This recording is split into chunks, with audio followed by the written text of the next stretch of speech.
জল খাবি আর উল্টো দিকে মুখ করে কাঁদছিস কেন? কি হয়েছে তোর? এদিকে ঘোর বলছি।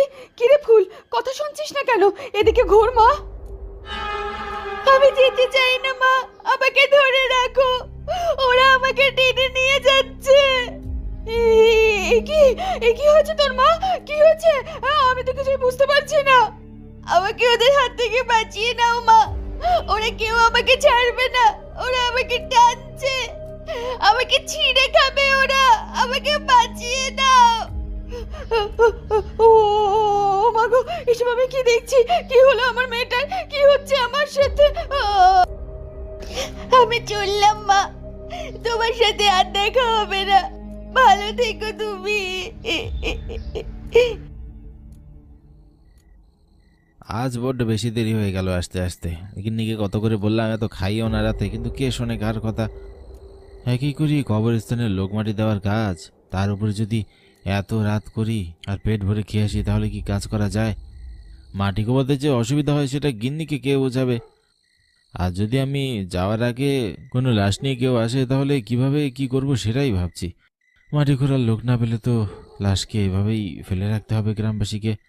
আমি বরং শিগগিরই পা চালিয়ে গিয়ে দেখি, আল্লাহ যেন আমি যাওয়ার আগে কোনো লাশ কেউ না নিয়ে আসে। এই রে, সেরেছে। আমি আসার আগেই দেখি এই লোকটা লাশকে এনে এখানে ফেলে রেখেছে। আজ নির্ঘাত আমাকে কথা শুনতে হবে।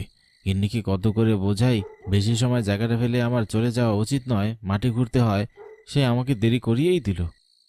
ওখানে ওই লোকগুলো যেভাবে দাঁড়িয়ে আছে, নিশ্চয়ই নিজেরা নিজেরা লাশটাকে কবর দেওয়ার একটা ব্যবস্থা করছে। আমি শিগগিরই যাই।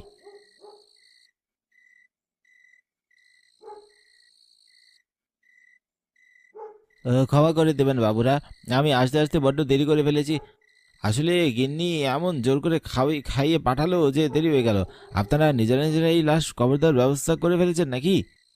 দিন, আমাকে দিন, আমি লাশটা কবর দেওয়ার ব্যবস্থা করি।